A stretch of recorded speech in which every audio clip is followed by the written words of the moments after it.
Mi nombre es Angélica del Pilar Nieves, yo soy de Bogotá, soy la directora general y fundadora de la compañía profesional Danza Capital. Realizamos trabajo con niños, para niños y danza con jóvenes. Inicialmente creo que es importante considerar que los tres conceptos pueden estar, digamos, subordinados a un concepto mayor que es el concepto de cultura. Entendiendo la cultura, digamos, como todos aquellos rasgos particulares o rasgos que se generan en la interacción de la cotidianidad de un grupo humano determinado. Digamos que subordinándonos de ese gran concepto que es cultura, entonces existe para la cultura occidental unas nominaciones teóricas, y podríamos decir que una nominación teórica para agrupar todos esos rasgos particulares que se generan en un grupo humano determinado se llamó, hace más o menos a principios del siglo XX, se llamó folclore, que es lo que nosotros ahora entendemos más como tradición.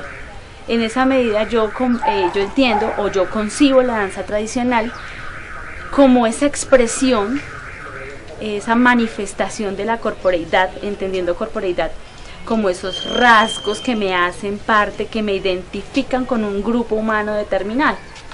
Es decir, cómo mi cuerpo se expresa y cómo mi cuerpo expresa rasgos particulares de ese grupo humano al cual yo pertenezco, por haber nacido allí, por vivir mucho tiempo allí, por pensar, sentir, alimentarme, vestirme, creer en lo que piensa ese grupo humano determinado. En esas interacciones mi cuerpo expresa, mi cuerpo habla, mi cuerpo se mueve por una necesidad. A eso yo le llamo danza tradicional, ¿sí? Más que folclórica, porque yo entiendo que el folclore ha sido más una nominación teórica de ciertos investigadores europeos y norteamericanos que vinieron en determinada época, cuando nosotros como colombianos no teníamos nuestros propios investigadores. Entonces considero que la danza tradicional es la que se genera en esa interacción, en el momento determinado, en el contexto determinado, en el espacio y en el tiempo determinado. Por tanto, para mí la danza tradicional la hace el originario, el que vive allí, el que es propio de allí, el que es auténtico, por convivencia o por haber nacido allí. La danza de proyección yo pienso que ya entra, digamos, en un campo más académico, en el sentido de que como artista yo observo un hecho, un acontecimiento, una manifestación original, o sea, una manifestación tradicional. Esa manifestación a mí me inspira como artista, es una motivación, genera en mí unas preguntas, unos interrogantes o unas motivaciones. Como artista entonces me pone a prueba mi capacidad interpretativa, y entonces es allí donde yo digo, bueno, listo, yo me siento motivada por la danza caribeña, entonces me acerco a esa cultura, pongo a prueba mi capacidad creativa, que no es otra cosa que mi capacidad transformadora, es decir, un sujeto de ciudad, de Bogotá, formado en una institución academizada, se siente motivado por un hecho tradicional, es capaz de transformarlo. ¿Cómo lo transforma? Entonces, para transformarlo, lo somete a unas leyes estéticas escénicas, ¿sí? Lo cuenta, lo expresa, se lo presenta a otros bajo unos códigos particulares de movimiento, y estos códigos particulares de movimiento en la danza de proyección pueden ser muchos. En el caso de Danza Capital, por ejemplo, con el trabajo con niños, esos códigos particulares obedecen a los principios lúdicos, es decir, la intención lúdica en las primeras etapas de desarrollo del ser humano, que es la infancia.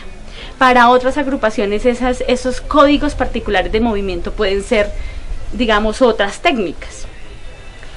La danza de proyección entonces tiene un objetivo fundamental, y me parece a mí que es presentarle a otros, o sea, a otros que no son de ese grupo humano determinado, de esa cultura, presentársela a otros, ampliársela a otros. Y por tanto me parece que la danza de proyección es una oportunidad importantísima de inclusión. Es de llevar una expresión tradicional con una elaboración y una transformación artística para que la conozca el resto del mundo.